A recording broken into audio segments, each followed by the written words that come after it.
विधायक व नए मंत्री की नाक के नीचे से खिसक गया 8025 चौरस मीटर सरकारी भूखंड। मीरा भाईंदर शहर की जनता पूछ रही किस किस ने खाया इसके बदले में श्रीखंड। मीरा भाईंदर शहर में है सरकारी कनिष्ठ महाविद्यालय का कई सालों से अभाव। 24 करोड़ की जमीन सिद्धेश चैरिटेबल ट्रस्ट को दे दी गई कौड़ियों के भाव।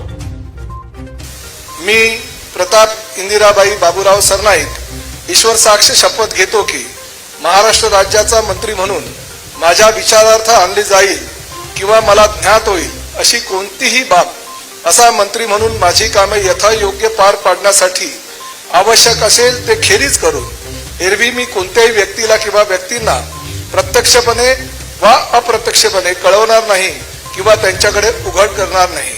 जय हिंद, जय महाराष्ट्र, जय शिवराय, जय भीम। मीरा भाईंदर शहर का दो विधायकों द्वारा प्रतिनिधित्व किया जाता है और अब तो इनमें से एक विधायक ने राज्य के मंत्री के रूप में शपथ भी ले ली है। मगर यह कितना आश्चर्यजनक है कि शहर की जिस लगभग 24 करोड़ की सरकारी जमीन का उपयोग गरीब नागरिकों की सुविधा के लिए किया जाना चाहिए था, वह इनकी नाक के नीचे से खिसक गई और शिक्षा के नाम पर एक ट्रस्ट को कौड़ियों के भाव दे दी गई और इन्होंने इसे लेकर कोई आवाज तक नहीं उठाई। यही वजह है कि शहर के जागरूक लोगों ने यह सवाल उठाना शुरू कर दिया है कि जब शहर में कई सालों से खुद एक सरकारी कनिष्ठ महाविद्यालय का अभाव है, तो ऐसे में शहर के विधायकों व महानगर पालिका आयुक्त द्वारा इस सरकारी जमीन पर सरकारी नियोजन के तहत कनिष्ठ महाविद्यालय के निर्माण हेतु कोई पहल क्यों नहीं की गई। सबसे पहली बात, अगर उसमें गड़बड़ी हुई है, उनको गड़बड़ी करके किसी डॉक्यूमेंट्स के बेस पे उनको एक प्लॉट दे दिए गए, तो सबसे पहले उन पे एक जांच बिठाकर उन पे एक केस दर्ज किया जाए क्रिमिनल का, क्योंकि ये जो एमिनिटीज होती है ये आम पब्लिक के लिए होती है।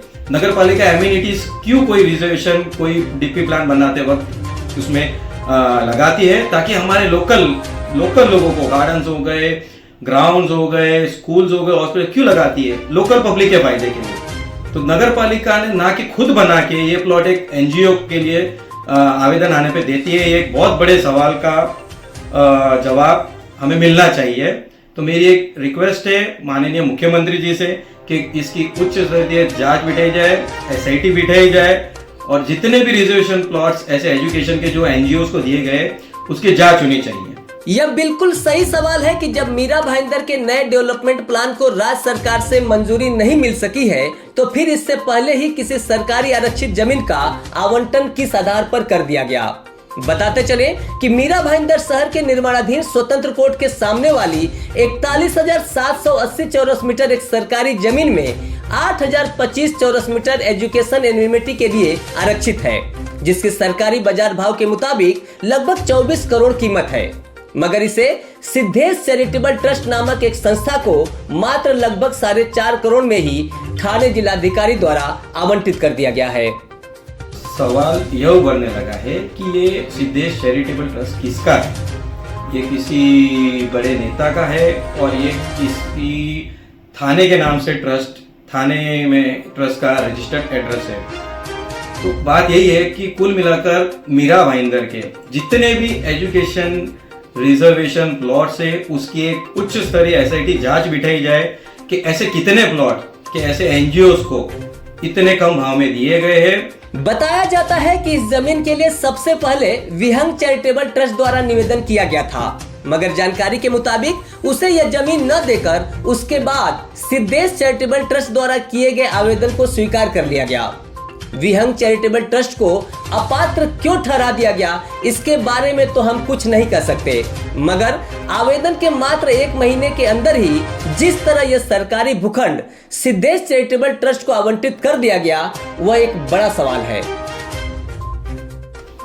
सबसे सीरियस बात यह आती है कि एक नया जो आज तक मीरा भाईंदर में ऐसा कोई रिजर्वेशन नहीं रहा, एजुकेशन एमिनिटी करके जिसको डाला गया, जबकि वो 7 बार उतारा सरकार के ही नाम से था, तो क्या बीएमसी को वो खुद से बनाना जरूरी नहीं समझा बीएमसी ने? और एक एनजीओ ट्रस्ट के लिए उन्होंने एप्लीकेशन आने, उनके अभिप्राय मांगने पे कह देते कि एप्लीकेशन के बेस पे कि हाँ भाई इनको दे दो। कुल मिलाकर यह सवाल उभरने लगा है कि क्या सिद्धेश चैरिटेबल ट्रस्ट राज्य के किसी बड़े नेता के करीबी का है, क्योंकि अगर ऐसा नहीं होता तो यह भूखंड इतनी हड़बड़ी में आवंटित नहीं कर दिया जाता। अब देखने वाली बात यह होगी कि मिड मॉर्निंग मीडिया समूह द्वारा इस प्रकरण को सामने लाए जाने के बाद अभी हाल ही में मंत्री पद की शपथ लेने वाले शिवसेना विधायक प्रताप सरनाईक अपने ही विधानसभा क्षेत्र के इस प्रकरण को कितने संज्ञान में लेते हैं और इसे लेकर उनके द्वारा क्या सार्थक कदम उठाए जाते हैं। मिड मॉर्निंग मीडिया समूह की सनसनीखेज खबर अपने दम पर। सब्सक्राइब करें mid morning media YouTube channel को और बेल आइकन दबाएं ताकि आप तक पहुंच सकें सारे ताज़ा खबरों के अपडेट